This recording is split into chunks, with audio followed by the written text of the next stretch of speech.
আলাইকুম। রিভু পেটুক থেকে আজকে আপনাদের জন্য একটা মাছের রেসিপি নিয়ে এসেছি। আজকে করব মাছ পোস্ত। তাই মাছ পোস্ত কীভাবে করবো সেটা আপনারা দেখুন। আমি এখানে মাছটা ধুয়ে ভালো করে নুন হলুদ মাখিয়ে রেখেছি। ফ্রাই প্যানটা বসিয়ে নিয়েছি, সর্ষের তেল দিয়ে দিয়েছি। তেলটা একটু গরম হতে থাক। তেলটা গরম হয়ে গেছে, আমি নুন হলুদ মাখানো মাছগুলো একটা একটা করে দিয়ে দেবো।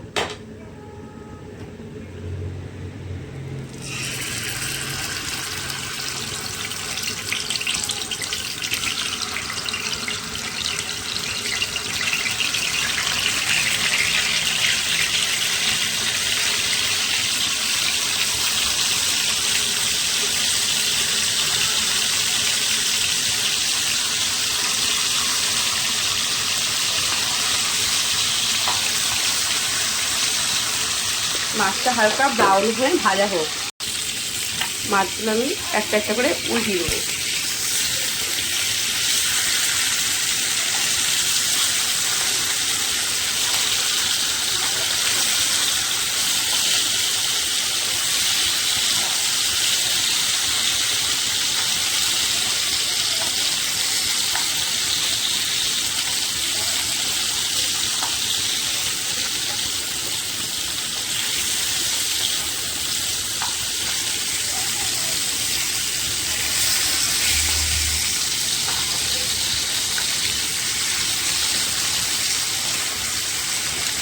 মাছগুলো একটু ভালো করে ব্রাউন করে ভেজে নেব। মাছগুলো আমার ভাজা হয়ে গেছে, একটা একটা করে তুলে নেব।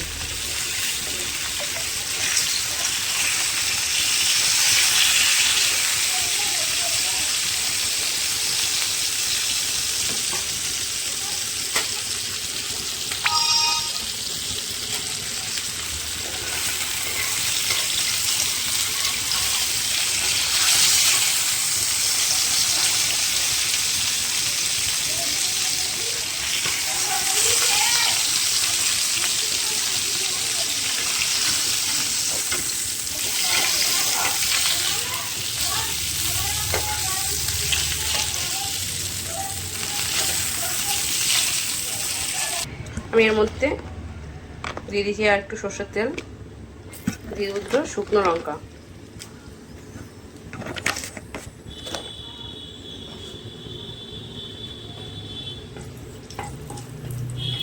এর মধ্যে দিয়ে দেবো আমি কিছুটা কুচিয়ে রাখা এরকম করে পেঁয়াজ।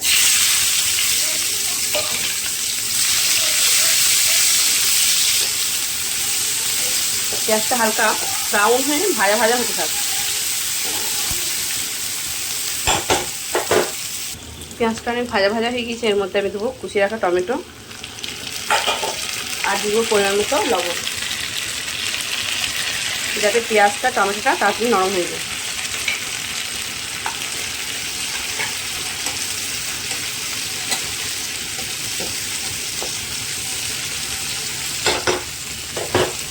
এর মধ্যে আমি অল্প অল্প মশলা অ্যাড করব।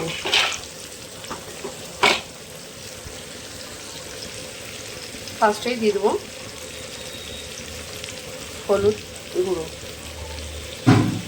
তারপরে দিয়ে দেবো লঙ্কার গুঁড়ো, তারপরে দেবো পরিমাণ মতো জিরের গুঁড়ো। আমি লবণটা আগে একটু দিয়ে রেখেছি, আমি আরেকটু লবণ দিয়ে দেবো। ভালো করে মশলাটা কষিয়ে নেব। আমি একটু একটু করে জল দিয়ে মশলাটা কষাবো।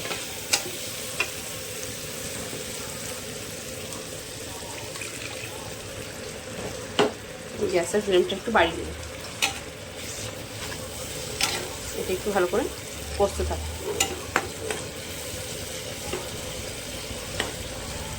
আপনারা চাইলে পেঁয়াজ ছাড়াও করতে পারেন, আমি পেঁয়াজ দিয়ে করেছি। গ্রেভিটা একটু মাখা মাখা হবে ভালো, ওই জন্য আমি এটা পেঁয়াজ টমেটো দিয়ে করেছি।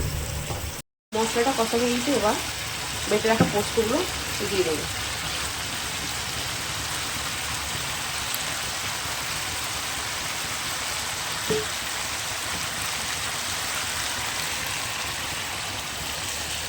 পোস্তটা ভালো করে দিতে হবে।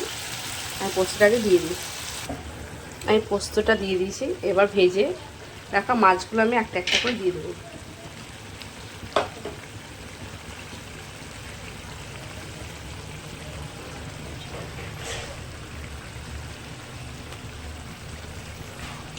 আজকে আমি শুরু করেছি শুধু পোস্ত, আর একদিন আপনাদেরকে করে দেখাবো সর্ষে পোস্ত।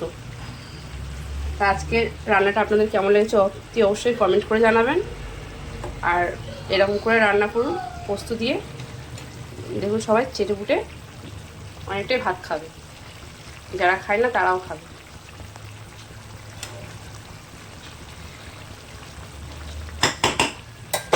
এর মধ্যে আমি দেবো কুচিয়ে রাখা কাঁচা লঙ্কা। মাছটা ভালোভাবে ফুটে গিয়েছে, এবার আমি ধুয়ে কেটে রাখা ধনেপাতাগুলো দিয়ে দেবো।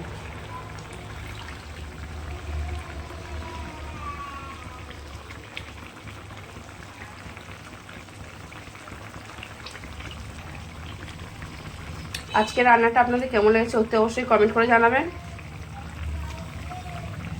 আমার কমেন্ট করে না জানালে কী করে বুঝবো যে আপনাদের ভালো লাগে। যারা যারা আমার ভিডিও দেখতে ভালোবাসেন অবশ্যই চ্যানেলটা সাবস্ক্রাইব করে দেবেন আর চ্যানেলটা একটু শেয়ার করে দেবেন।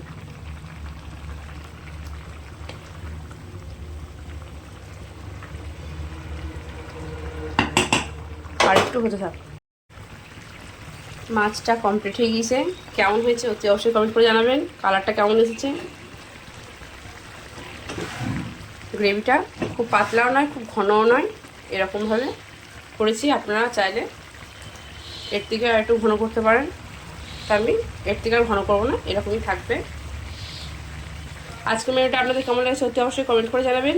যারা এখন আমার চ্যানেলটা সাবস্ক্রাইব করেনি তারা আমার চ্যানেলটা সাবস্ক্রাইব করে দেবেন। যারা আমার ফেসবুকে ভিডিও দেখেন তারা ইউটিউবে গিয়ে চ্যানেলটা সাবস্ক্রাইব করে দেবেন। আর আজকে মেনুটা কেমন হয়েছে অবশ্যই কমেন্ট করে জানাবেন। আপনার বাড়িতে ট্রাই করে দেখুন কেমন হয়েছে। টাটা।